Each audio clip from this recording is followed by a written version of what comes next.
Good morning, viewers and listeners of Concerned Citizens Media. Welcome back again. Nice to have you here. As always, I appreciate your comment and subscribing to my YouTube and sharing the video with friends and family. Thank you for all your participation. Thank you so much. So as usual, I have some news to read, then some videos to share with you at the end of the reading materials. Welcome back again. Let's get started. Here are the news and Concerned Citizens Media comment for July 7, 2021. I start with breaking news. Ethiopia announced the second phase of filling its controversial Grand Ethiopian Renaissance Dam, also known as GERD.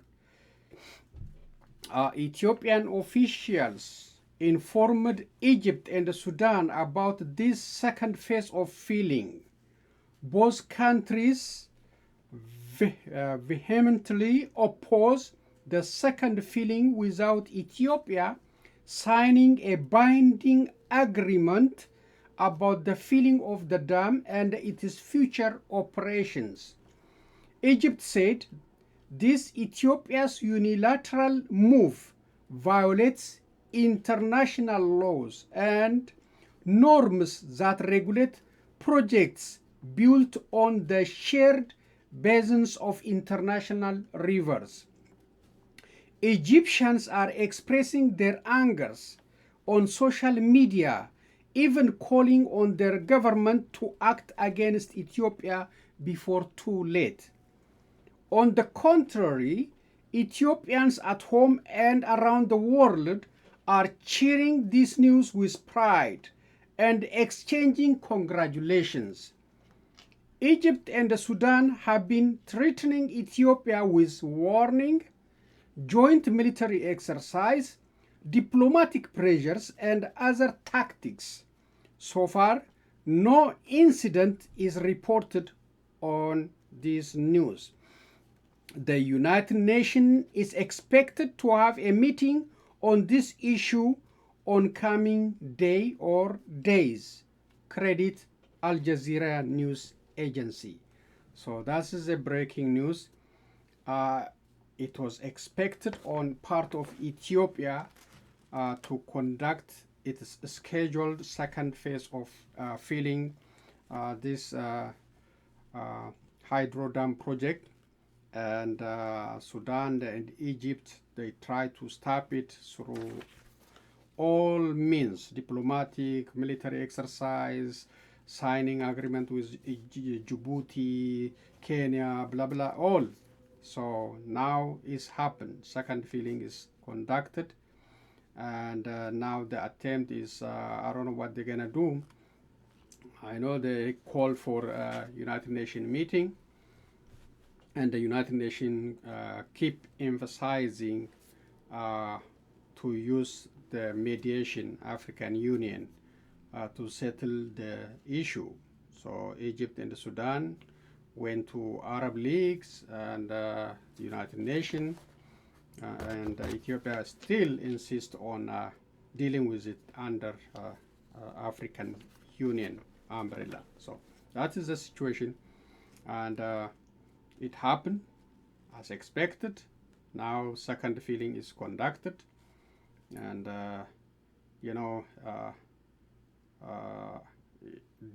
this project started during TPLF time, and so TPLF also deserves some credit, Mallah Zenawi and whoever planned this project just from the beginning.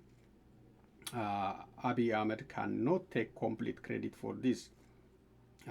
The project started before him, so these TPLF officials deserve credit for this huge mega project. So far, Ethiopia never give credit for TPLF officials. They call them terrorists, they call, they blacklisted them. So whatever happened, but still the credits due for TPLF officials, for designing, for starting the project, for encouraging Ethiopians to invest in this huge project. So you cannot deny them the credit. So, okay. Ethiopia to reduce its diplomatic mission globally.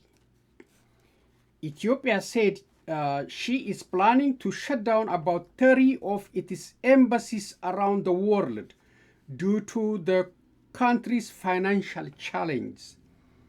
Following the conflict in Tigray region, the Ethiopian government admitted that the resources are overstretched. The country had lost about 2.3 billion since the conflict in the Tigray erupted in November 2020.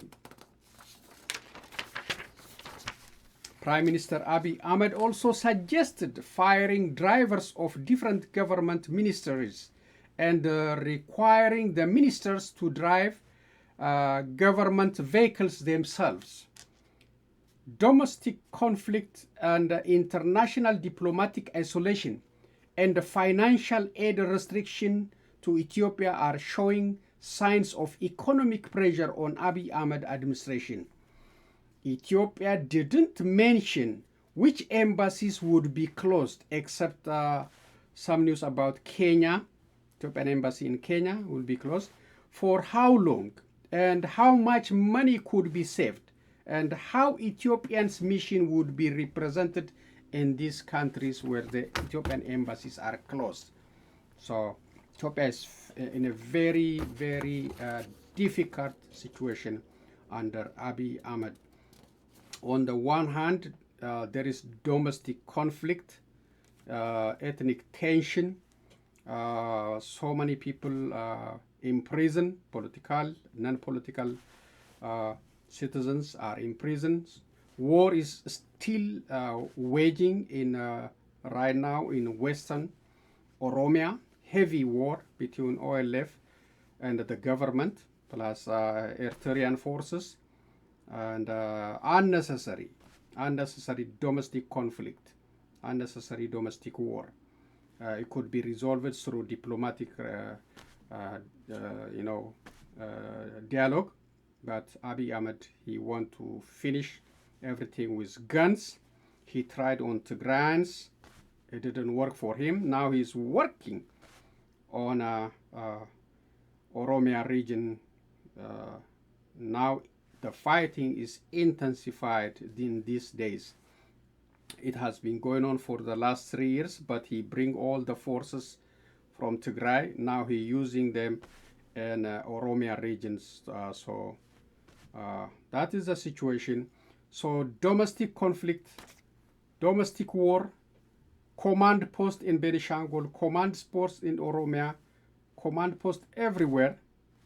Now, plus the international pressure on him, plus international isolation, global isolation, concerning, because he refused, to have dialogue. He refused to stop the war.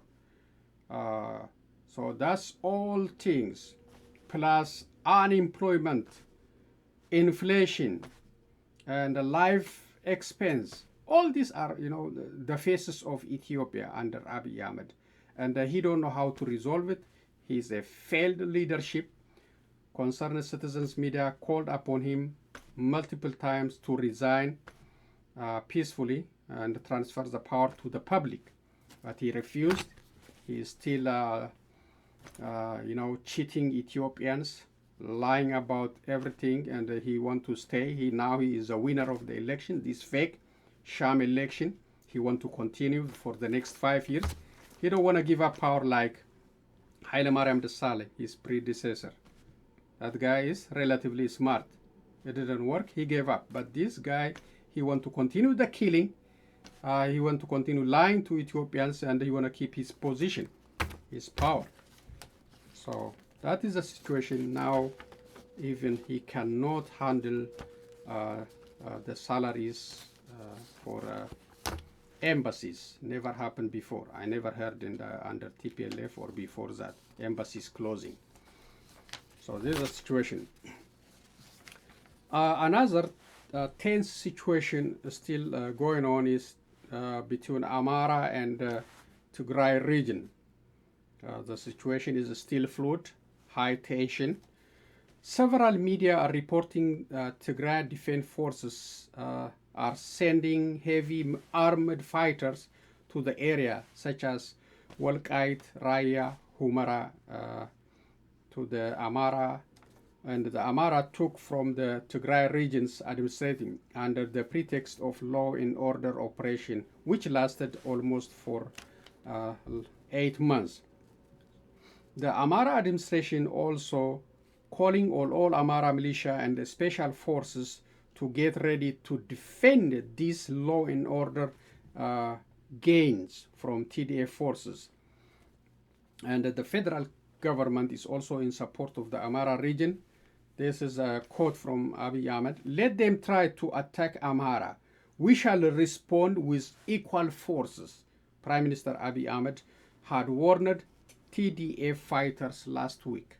So the federal government is behind all this, and the Amharas, they don't want to give up the lands illegally occupied through the pretext of law and order operation. It was law and order operation. It's not about taking territories or areas. It was law and order operation officially declared. So why they are holding on these areas? I know they claim originally they are the owners of this area, but it should be resolved through some other negotiation.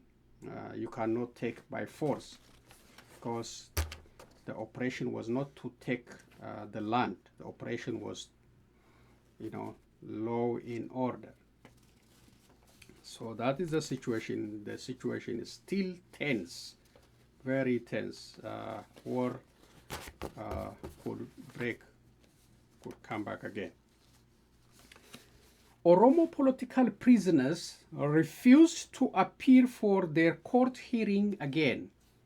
Johar Mohammed, Bakala Garba, Hamza Borana, and other Oromo political prisoners refused to attend their scheduled court hearing, citing the lack of respect for judiciary decisions by Ethiopia's senior politicians.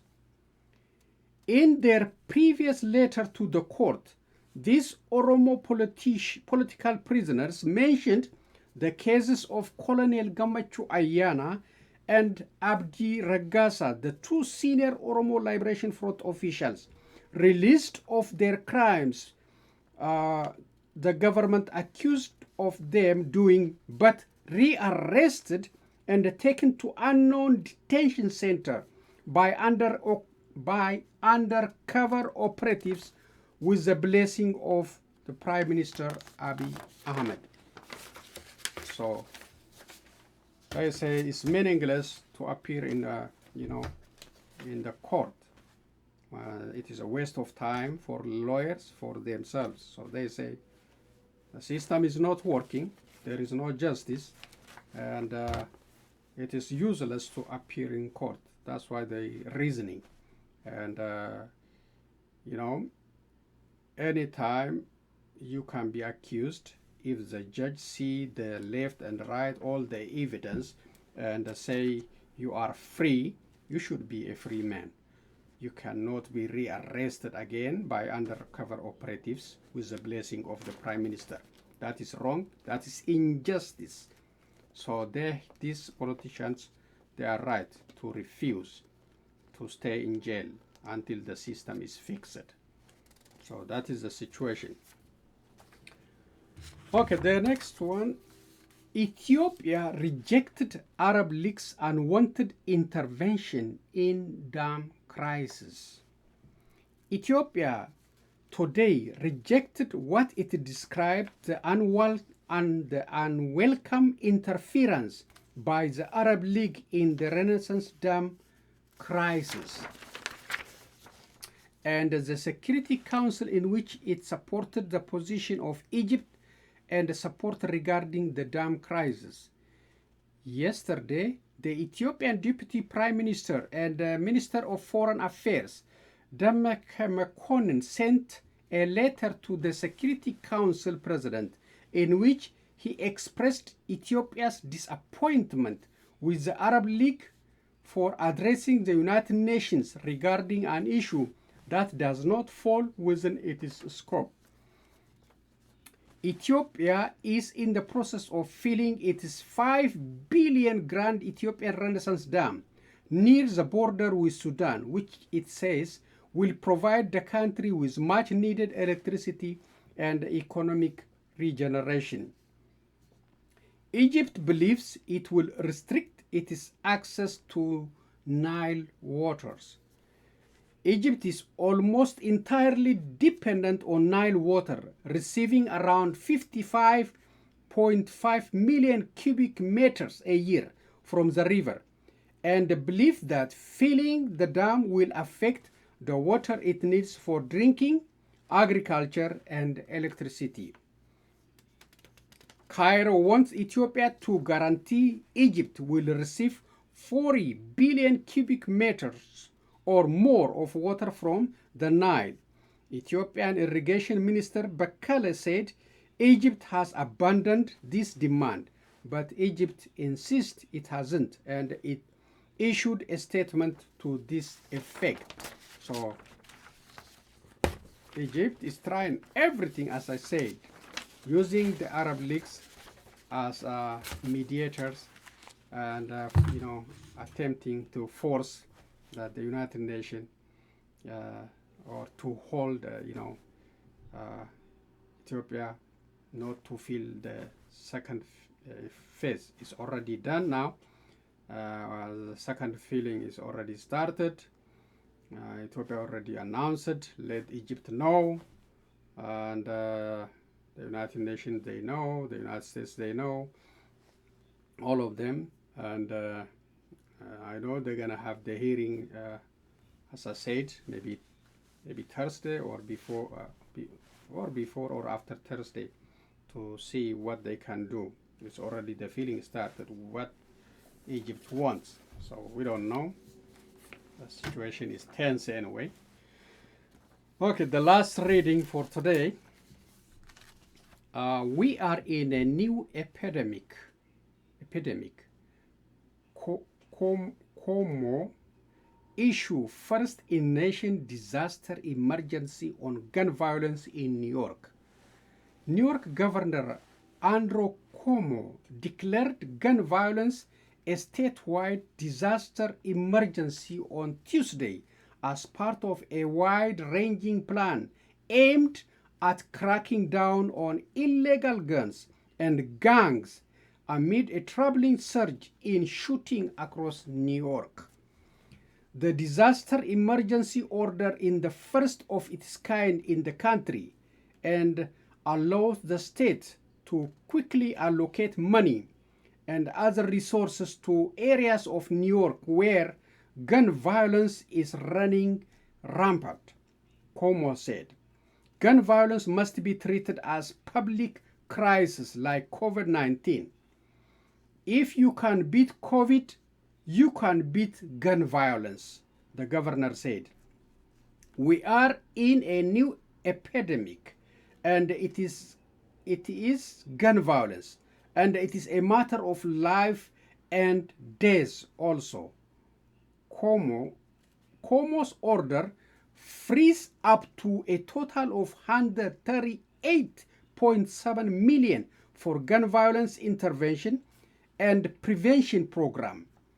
More than $75 million of that cash will be spent on creating jobs and community activities for at-risk youth, with the goal of keeping them from joining gangs and engaging in criminal activities. So, credit New York Daily. So this New York governor declaration of gun violence as an emergency, public emergency, it is very encouraging. Other states should follow it. Uh, you know, gun violence is very common everywhere, not only in New York. We have an issue at local level here in St. Louis, very tough. Every time you hear somebody gunned down with illegal guns. So it is encouraging. News, spending money to control it, and creating jobs for these teenagers, youth who are running around with guns. So let them make them, busy, distract them from these criminal activities. So this is very encouraging, very good news. Other states, cities, and all over the United States should follow to save lives. You know, legal guns, keep them safe. I know it's very hard to deal with that one because of the right to get armed. It's fine, but illegal guns moving around cities and across the border should be controlled to save life. And we have an issue in St. Louis, Missouri, very tough one.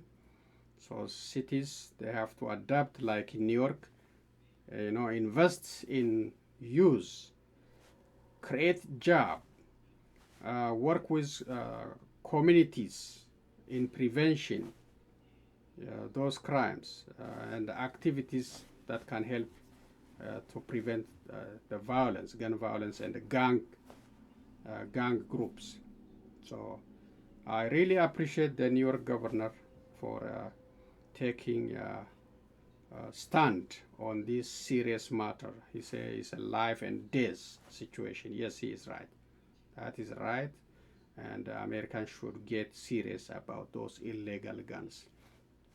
After that, if you have issue with legal guns, then you can deal with it. But first, deal with these illegal guns killing our citizens everywhere. So that's enough for the reading part. And thank you again for taking the time. Let's share some videos and finish today's presentation.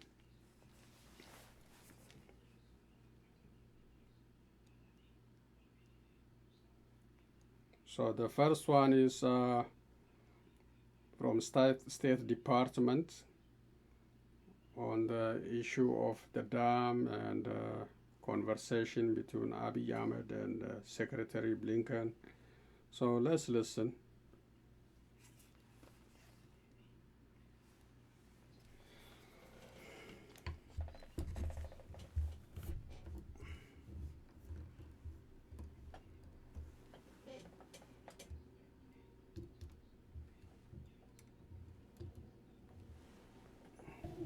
There you go.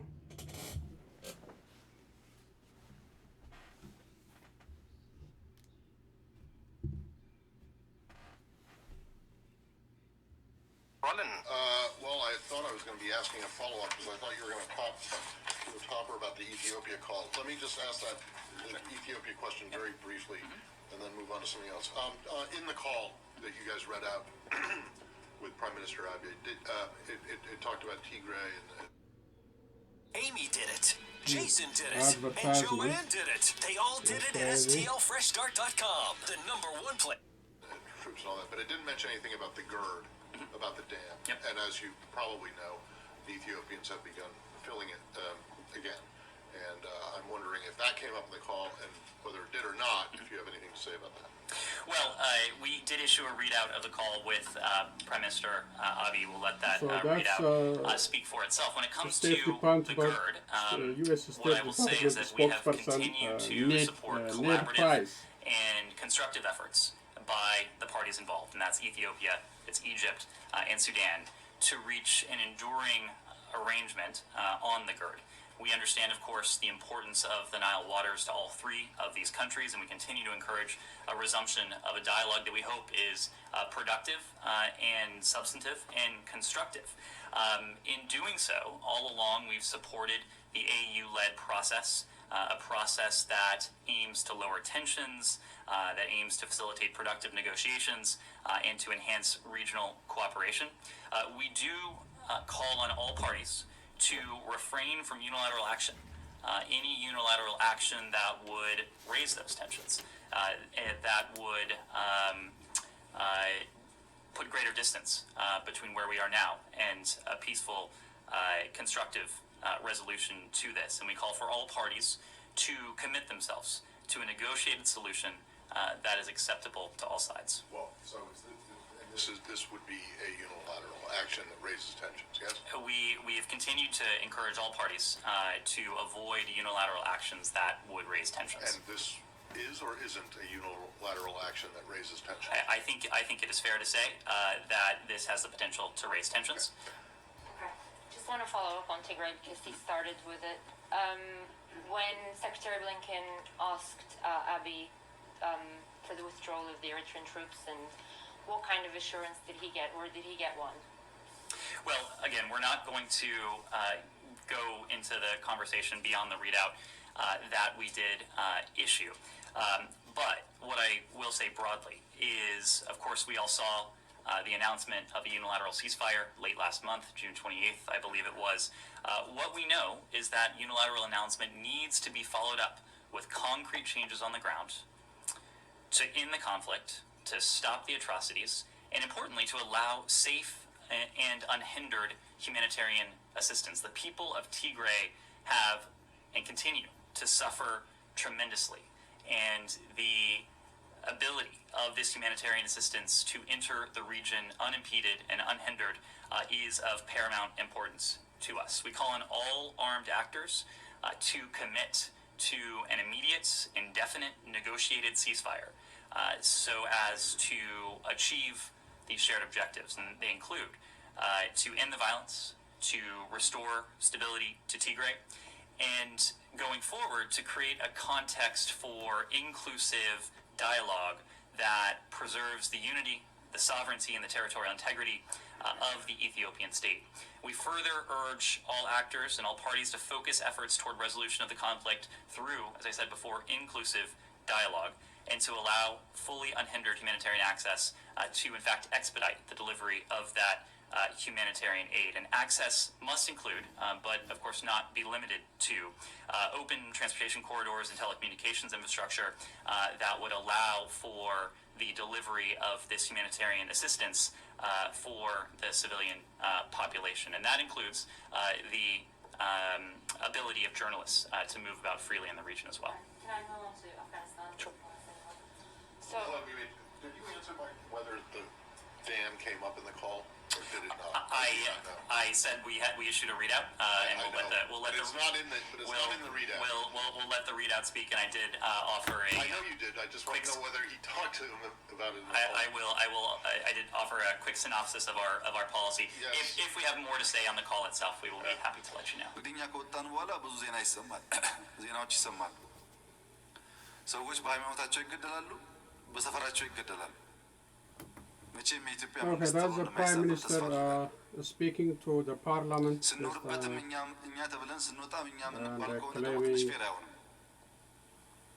እኛ ያኔም እያልን ያለ ነው ህዝቡን እንዲያገለግሉ የተመደቡ ሰዎች ባላግባብ በከተማ ውስጥ ባሉ ኤጀንቶች እየተገደሉ ነው፣ እየታፈኑ ነው ስንል ማንም ሰው በዛ ደረጃ ሊያራግብልን አይፈልግም። በጣም የሚያስደንቀኝ ነገር ግን እና እናንተም እንድትገነዘቡ የምፈልገው ባለፉት ጊዜዎች በጣም ብዙ ስራዎች ተሰርተዋል። እዛ አካባቢ ምንም አይነት የሚዲያ ጩኸት አላየንም። ሰሞኑን ግን ሁለት ቀን ዓለም አቀፍ ሚዲያው ያስተጋባ ያለበት መንገድ በጣም ያስገርማል። ኢትዮጵያውያን መንቃት እንዳለብን ያመለክታል። እንደዛ አይነት አፍ talking about different media coverage when the government has a transitional government there after the transitional government left the area. So he's complaining. መንግስት መቀየር አለበት፣ አሁን ያለው መንግስት አይመችም የሚል ሙከራ የሚያደርጉ ሀገራት እንዳሉ እናውቃለን። He's accusing you know, ኢትዮጵያ እስከጸናች እስከቆመች ድረስ global community like እዚህ ያሉ some ግለሰቦች countries ስልጣን ላይ መቆም ሰከንደሪ wanting ጉዳይ to ነው። have ተላላኪ እና የኢትዮጵያ change of ጥቅም government in የሚሸጥ Ethiopia. I don't know where he got መንግስት ከመሆን this. ደግሞ አንዴ ሳይሆን 100 ጊዜ ሬጂም ቼንጅ ቢደረግ ይቻላል። Talking about regime change in Ethiopia. የኢትዮጵያ ሕዝብ I በሪፈረንደም never heard. አሳይቷል እንደሚፈልግ። I never heard about this topic. Nobody. The United States didn't say about regime change. European Union didn't say about regime change. አሉ ቆም ብለን ማየት ያስፈልገናል።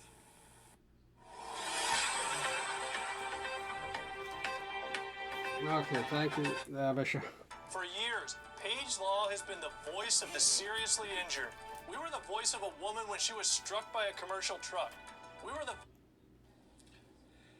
Hope everyone had a safe... So, Abiy, the Prime Minister, is, as you heard, if you understand the Amharic, he is complaining,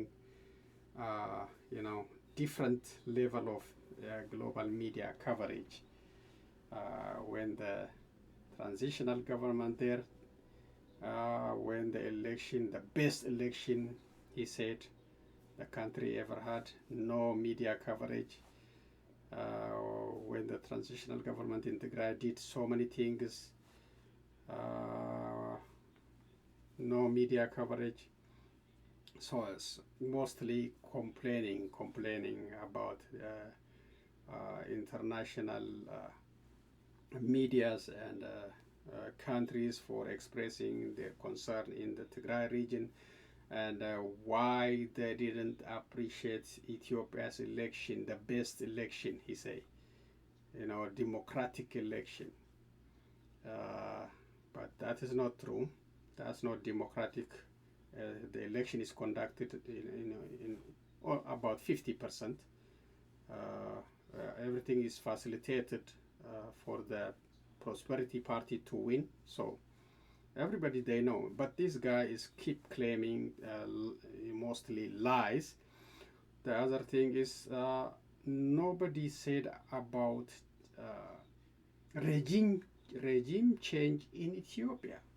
Nobody. I never heard. So he's talking about some countries are looking for a regime change in Ethiopia. He's talking about the United States. That's the only voice we hear about the issues in strong voice about conflict in Tigray and beyond, and the European Union. So which country he's talking about? Who said about regime change? No. All these countries, they say, you need to have peace, you need to stop the war, and you need to have a dialogue, reconciliation with all stakeholders, release all political prisoners. That's why they say, for the sake of the unity of the country, for the sake of the peace of Ethiopia. That's why they recommended. They didn't say about regime change. And he is warning Ethiopians, and he is warning also the international community, he's like threatening. You need to deal with me. I am the winner. I have the mandate. That's what he's saying. Okay, let's continue. This is Biden. President Joe Biden. July weekend. As I said in my Independence Day address to the nation, we're closer than ever to declaring our independence from this deadly virus. Today, after receiving a briefing from my entire COVID-19 team, I'm proud to announce that we're getting even closer. Because of our wartime effort to administer 300 million shots and arms in just 150 days. More than 182 million Americans have received at least one shot, including nearly 90% of seniors and 70% of adults over the age of 27. By the end of this week, we'll have reached the mark of 160 million fully vaccinated Americans, and that's a goal I set in March that I'm thrilled we're going to hit just a few days after July the 4th. So, we will have 160 million fully vaccinated Americans, up from roughly 3 million when we took office 5 months ago. We see why it matters. COVID-19 cases and deaths are down by 90% since January. Millions of fully vaccinated Americans are getting back to living their lives as they did before. Businesses are reopening and hiring and rehiring. And Projected economic growth is the highest it's been. Projected growth is the highest it's been in 4 decades. And the bottom line is the virus is on the run, and America is coming back. We're coming back together. This is one of the greatest achievements in American history, and you, the American people, made it happen. But our fight against this virus is not over. Right now, as I speak to you, millions of Americans are still unvaccinated and unprotected. And because of that, their communities are at risk, their friends are at risk, the people they care about are at risk. This is an even bigger concern because of the Delta variant. In today's briefing, we discussed how the Delta variant is already responsible for half of all cases in many parts of this country. It's more easily transmissible, potentially more dangerous, and it should be because of reconsideration. And look, let me put it another way. It seems to me this should cause everybody to think twice, and it should cause reconsideration, especially young people who may have thought that they didn't have to be vaccinated, didn't have to worry about it, didn't have to do anything about it up to now. But the good news is that our vaccinations are highly effective. Fully vaccinated Americans have a high degree of protection, including against this Delta variant. Okay, that's about the effectiveness or update on the COVID-19, and it's important for if you are fully vaccinated, it's best you are best protected from COVID-19, including the new variant. Okay, let's see. I think I have one more. Okay. Yeah, I think I have 2 more. Okay, 2.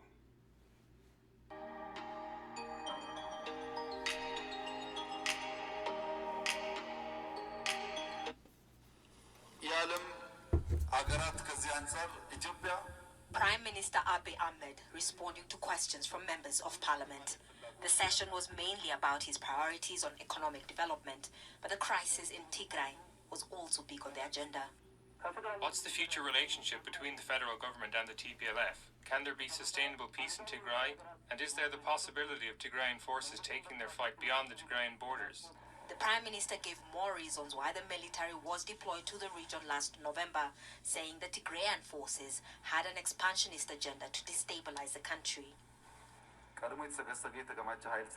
They prepared an army, but they didn't stop there. They started encroaching on the rest of Ethiopia and started to destabilize the entire nation in all sorts of ways. This is quite dangerous, and at the end of the day, it would endanger the existence of the nation. It's considered as a threat. The government declared the war over in late November, but things have changed. The rebels have retaken the capital, Mekelle, and other areas in the region. What I think was less expected was the speed with which the TDF transformed itself from a mobile, dispersed guerrilla force into almost a conventional army that just marched, not only on Mekelle. The humanitarian situation is dire. The UN says more than 400,000 Tigrayans are now suffering from famine. Electricity and telephone lines have been cut. The airspace is closed, and infrastructure, including important bridges, have been destroyed. Some analysts say a political dialogue is necessary, but does not appear possible just now. The government doesn't recognize the TDF as a legitimate authority in Tigray, doesn't even seem to accept that it exists, and the TDF says it doesn't want bilateral talks with the government. It believes that a national dialogue is necessary to save Ethiopia. So I think we're far from anything beyond an immediate humanitarian truce, if that. The Tigrayan leadership and its political party TPLF has given a list of demands for a ceasefire. It wants, among other things, the federal government to recognize it as a legitimately elected regional government of Tigray. That may be difficult. The administration of Prime Minister Abiy Ahmed has already labeled TPLF and its forces a terrorist organization. Catherine Soy, Al Jazeera, Addis Ababa. Things are quiet at Bagram Air Base. once the nerve center of America's longest-running war. 100,000 U.S. troops were here during the course of the past 20 years, the final ones leaving quietly on Friday. The Afghans are in charge now, but the question is, which Afghans and for how long? Shopkeepers nearby are worried about more than their source of income. Security issues affect our sales. It's not a problem for us if there are foreign forces here or if they leave, but the fact that the Taliban are taking over the districts at any moment affects our work. Sales aren't very good. Most shopkeepers won't invest in their shops because they are worried about the country's future and don't know what will happen. They are also worried that war will break out. Other shops in the southern province of Kandahar are closing, and families leaving as the front line approaches in what is now more clearly a war between the Afghan government and the Taliban. Taliban fighters are making inroads in Kandahar. After taking over abandoned outposts, the fighters share their spoils. Elsewhere in Kabul province, U.S. armored vehicles and weapons, which could potentially be used in the fight against the Afghan government forces. Taliban are capitalizing over that vacuum which has been created by the withdrawal. So that is why they have intensified the conflict and are having fast battlefield gains, particularly in the north of Afghanistan. These battlefield gains will definitely strengthen the Taliban's position in any coming negotiations, if that is to happen. And as well as this has sent shock waves from the morale perspective within the government rank and file. Across the north of Afghanistan, government troops have surrendered districts without a fight. More than 1,000 fled to neighboring Tajikistan on Monday. That prompted Tajik President Emomali Rahman to call up 20,000 reserve troops to the border with Afghanistan. It is quite remarkable, the collapse that we have seen during June and now into July. Beyond the sort of either the best expectations of the Taliban or the worst expectations of the Afghan government and the Americans. The Taliban's making gains every day. So where does that leave Afghanistan in the post-U.S. era? Andrew Chappelle, Al Jazeera. Okay, that's all videos I have for today. Thank you again. The issue with Americans leaving Afghanistan after 20 years, if you cannot secured and if you cannot accepted by Afghans, it doesn't make sense to spend all the money, billions and billions of American money over there, and American lives, American equipment, all this. So Biden and the American administration decision to pull out makes sense, because Afghans are getting strength, advancing, moving forward, and killing more coalition forces, and the situation is getting worse from time to time. So after 20 years, they have no choice, they got to leave. So Afghans, they have to deal with this themselves and about the future of their country. I know Taliban's, I don't know, they may be changed after 20 years. If not, they are very strict. They have strict rules, especially on women and girls, and about men without bear.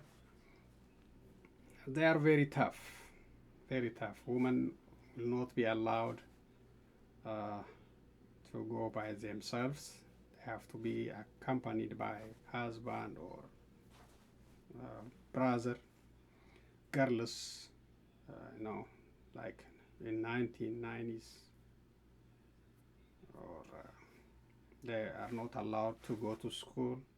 Now things are changed. So if Taliban's capture Kabul, the whole Afghanistan, what's gonna happen? That is, you know, the question we all are waiting to see. What's gonna happen? Do they reverse the course, or do they change and go with 21st? We don't know. We don't know.